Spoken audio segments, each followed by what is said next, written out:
নমস্কার সবাইকে, welcome to my blog. আশা করছি আপনারা সকলে খুব ভালো আছেন। আমার কলিগ অন্বেষার বোনের বিয়ে অ্যাটেন্ড করতে এসেছি নবদ্বীপে। আপনারা তো জানেনই, আগের ব্লগে আপনাদের বলেছি যে নবদ্বীপে বিয়ে অ্যাটেন্ড করতে আমরা ট্রেন, নৌকো কত জার্নি করে এসে পৌঁছেছি। তো এই আসার কারণটা ছিল যে আমার কলিগ অন্বেষা এবং তার হাজব্যান্ড নীলাদ্রি আমাদেরকে এতবার করে রিকোয়েস্ট করেছিল যে সত্যি আর না এসে উপায় ছিল না। প্রথমটায় যেমন আমি ভেবেছিলাম যে যাব না। কারণ এতটা জার্নি করে বিয়েবাড়িতে যাওয়া, তার মধ্যে একটু ঠান্ডার মধ্যে যদি ঠান্ডা লেগে যায় মেয়ের, তাহলে মেয়ের শরীর খারাপ হতে পারে। এইসব ভেবে প্রথমটায় ভেবেছিলাম যে আসব না। কিন্তু অন্বেষা এবং নীলাদ্রি এত রিকোয়েস্ট করল যে ওদের কথা না রেখে আর পারলাম না। হ্যাঁ, আমরা যদি না আসতাম তাহলে সত্যিই ওরা খুব মন খারাপ করতো। এইসব ভেবে শেষমেশ চলেই আসলাম। যদিও এসে ভালোই হয়েছে, বিয়েবাড়িতে আনন্দ হয়েছে। হ্যাঁ, এবং এত সুন্দর করে বিয়েবাড়িটা সাজিয়েছে এবং যথেষ্টই আমরা আনন্দ করলাম। আর এতটা জার্নি করে আসা তো বুঝতেই পারছেন সকলেরই একটু চুল-ঠুল এলোমেলো হয়ে গেছে।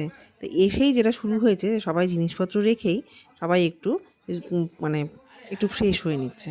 একটু চুল আঁচড়ে নেওয়া, একটু রেডি হয়ে নেওয়া, এই সবগুলো সবাই একটু করে নিচ্ছে।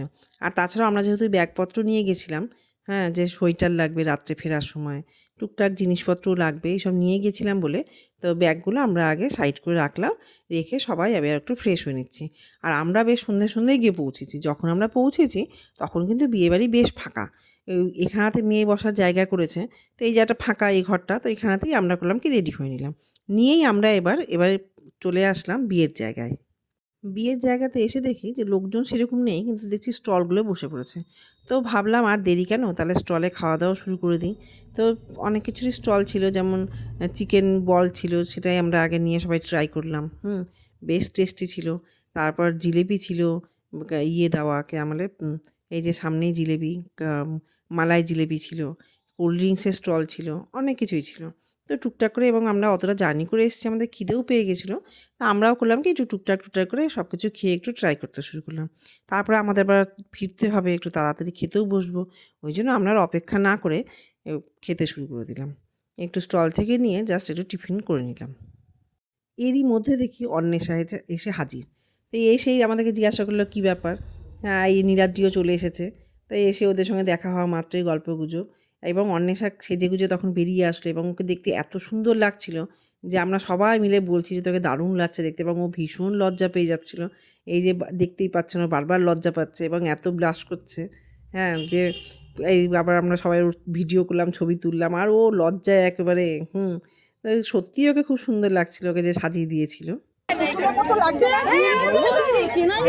দারুণ লাগছে, থুতু দিয়ে দিয়ে একটু বাবা।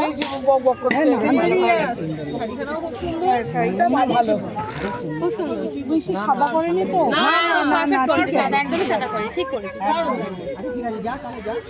বানু, অরুণিমা, মৌসুমি ওরা ভিতরে রেডি হচ্ছিল, ততক্ষণে আমি বাইরে এসে আমার টিফিন করা হয়ে গেছে। তো ওরা যখন আসলো তখন আমি ওদেরকে বললাম যে দেখ, এখানে আগে টিফিনটা করে নে। তো ওরাও এসে আগে টিফিনটা করে নিল। এবং সত্যি কথা বলতে আমরা যে গেছি এত দূর, আমাদেরও যেমন আনন্দ হয়েছে, এবং আমাদেরকে দেখে অন্বেষা এবং নীলাদ্রিও কিন্তু খুব আনন্দ পেয়েছে। তারপরে একটু কোল্ড ড্রিঙ্কস খেয়ে নিলাম। আগে টিফিন করেছিলাম, চিকেন বল আর জিলিপি খেয়েছিলাম। তাহলে আমি এবার একটু কোল্ড ড্রিঙ্কস খেয়ে নিই। তো সবাই এসেছি, এবার সবাই মিলে একসঙ্গে এবার আমরা একটু কোল্ড ড্রিঙ্কস খেয়ে নিলাম। নিয়ে তারপরে যে কাজটা করতে গেছিলাম সেটা হচ্ছে ছবি তোলা। এবার হচ্ছে ছবি তোলার পর্ব। এই করতে করতেই দেখি কোণে এসে হাজির, মানে অন্বেষার বোন বিদিশা এসে হাজির, এবং বিদিশাকেও ভীষণ সুন্দর লাগছে, খুব মিষ্টি লাগছে। তো আসলো। ও আসা মাত্রই আমাদের প্রথম যে কাজ সেটা হচ্ছে ওর গিফটটা ওকে বুঝিয়ে দেওয়া। তো ওর গিফটটা ওকে দিলাম। এটা আমাদের স্কুল থেকে দিয়েছে ওকে। হ্যাঁ, সেই গিফটটাই ওর হাতে তুলে দেওয়া হলো। একটা বেশি না, একটা ছোট একটা সোনার একটা লকেট দেওয়া হয়েছিল। তো সেটাই দেওয়া হলো। ওরও খুব পছন্দ হয়েছে। এই যে খুলে ও দেখলো এবং ওর বেশ পছন্দই হয়েছে। তো এটা আমাদের স্কুল থেকে সবাই মিলে দেওয়া হয়েছে, সেটা ওর হাতে তুলে দিলাম। আমাদের যেটা গিফট, মানে যেটা আমরা দিয়েছিলাম আমাদের টেবিল থেকে, সেই গিফটটা ছিল জান্নাতুলের কাছে। তো জান্নাতুল তখনও এসে পৌঁছায়নি। তো ওটা জান্নাতুলই এসে দেবে এরকম কথা ছিল। তো আমরা স্কুলেরটা দিয়ে দিলাম। দিয়ে যা হয় আর কি, বা সবাই ছবি তুলছে। বিয়েবাড়ি মানেই ছবি তোলার পর্ব। তা এখানে এসে দেখলাম যে বেশ, এবং বিদিশাও দেখছি যে সবাই এসেছে বলে ও খুব খুশিও হচ্ছে, সবার সাথে গিয়ে কথা বলছে। এই দেখতে দেখতে অন্বেষার মা আসলো। অন্বেষার মাও ভীষণ খুশি যে আমরা অত দূর থেকে এসেছি। এসে আমাদের সঙ্গে উনি দাঁড়িয়ে অনেকক্ষণই গল্প করলেন। করে তারপরে আবার যাই হোক, আজকে মেয়ের বিয়ে, যথেষ্ট ব্যস্ত, উনি আবার ভিতরে চলে গেলেন। তারপরেই বেরিয়ে আসলো অন্বেষার মেজো বোন। ও এতক্ষণ রেডি হচ্ছিল, ও এতক্ষণে রেডি হয়ে বেরিয়ে আসলো। ওর নাম সুবেশা। ওকেও ভীষণ মিষ্টি লাগছে। আর অন্বেষা আর ওর বোনের মধ্যে, মানে মেজো বোনের মধ্যে এত মিল, হ্যাঁ, যে সত্যি। এমনকি ওদের গলার স্বরটা পর্যন্ত একই রকম। শুভেচ্ছা যখন পিছন থেকে কথা বলছে, আমি তো মাঝে মাঝে ভাবছিলাম এই অন্বেষা এসছে মনে হয়। তাকিয়ে দেখছি ও না, এটা শুভেচ্ছা। তাই এই কথাবার্তা বলে আমাদের যেহেতু ট্রেন ধরতে হবে, তা আমরা আর বেশি অত ইয়ে করিনি। তা আমরা একটু এই ছবি টবি তুলেই চলে আসলাম খাবার এখানে। মাছটা আরে মাছ আকৃতির বানিয়েছি দেখো পেছনে গিয়ে আমি বানাতে পারি। ঠিক ঠিক ঠিক ঠিক। আমি বানাতে পারি।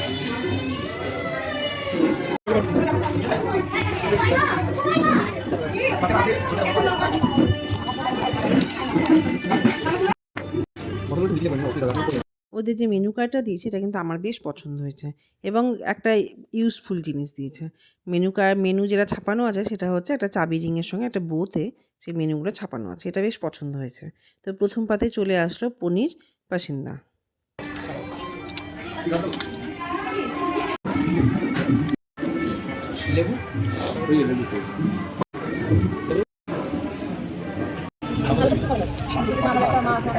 আমরা খেতে বসেছিলাম, এর মধ্যে মৌসুমি আসলো আমাদের সঙ্গে দেখা করতে। আসলে মৌসুমি আমাদের সঙ্গে ট্রেনে এসেছে ঠিকই, কিন্তু আমাদের সঙ্গে ট্রেনে ফিরবে না। ও ফিরবে জান্নাতুল্লাহ গাড়িতে আসে জান্নাতুলদের সঙ্গে। আমাদের ট্রেনের টিকিট কাটা ছিল, আমরা আবার ট্রেন ধরবো বলে তাড়াতাড়ি বসে পড়েছিলাম। তো ও যেহেতু জান্নাতুলদের সাথে ফিরবে, তাই ও বলে আমি অপেক্ষা করি, জান্নাতুল্লাহ আসুক তখনই একসাথে বসবো।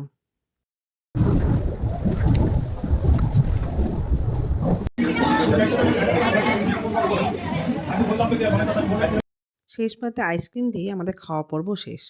তো এখানে একটা কথা বলতেই হয় যে প্রত্যেকটা খাবারের টেস্ট ছিল অসাধারণ, সত্যিকারেরই খুব ভালো ছিল।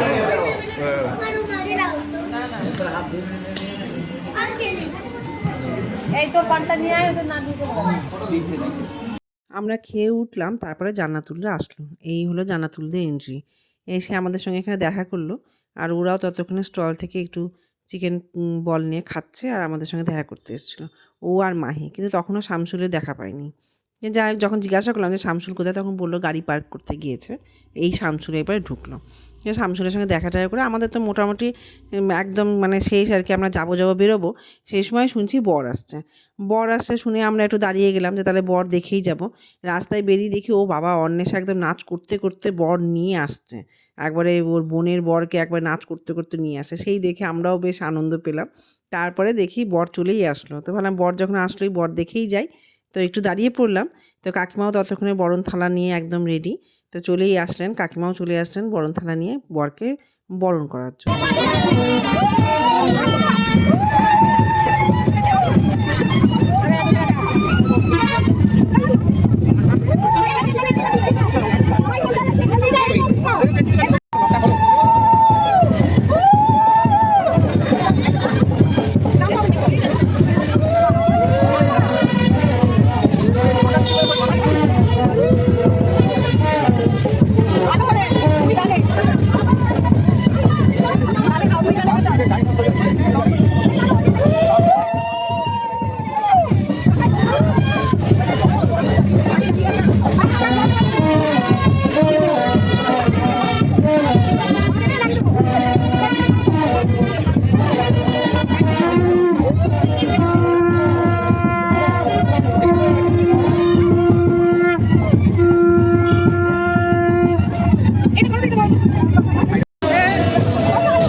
সাথে বাড়ি এই রিচুয়ালসটা আমার বেশ ভালো লাগলো।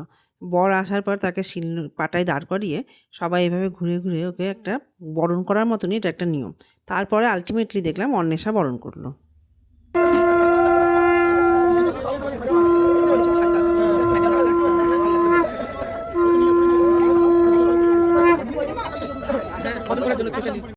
বরণ পর্ব শেষ হলে ওদের এদিকে বিয়ের পর্ব শুরু হলো, আর আমাদের এদিকে ফেরার পর্ব শুরু হলো। তা আমরা এবারে সবাইকে টাটা বাই বাই জানিয়ে ফেরার জন্য রওনা দিচ্ছি। ফেরার আগে সবার সঙ্গে একটু দেখা করে নিলাম, নীলাদ্রিকে বাই জানিয়ে দিলাম, অন্বেষা শাশুড়িকে বাই জানিয়ে দিলাম। এদিকে অন্বেষা ওর মা সবাই বিয়েতে ব্যস্ত বলে ওদেরকে আর ডিস্টার্ব করলাম না, আমরা বেরিয়ে পড়লাম। বিয়ে বাড়ি থেকে বেরিয়ে আমরা টোটো ধরলাম। টোটো ধরে রওনা দিলাম স্টেশনের উদ্দেশ্যে। স্টেশন মানে নবদ্বীপ স্টেশনে যাচ্ছি। নবদ্বীপ স্টেশন থেকে আমরা ধরবো রাধিকাপুর এক্সপ্রেস। স্টেশনে পৌঁছানো মাত্রই বাচ্চাদের খেলা শুরু, আর আমরা বড়রা দাঁড়িয়ে একটু বাইরে গল্পগুজব করলাম। তারপরে স্টেশনের ভিতরে গিয়ে বসলাম।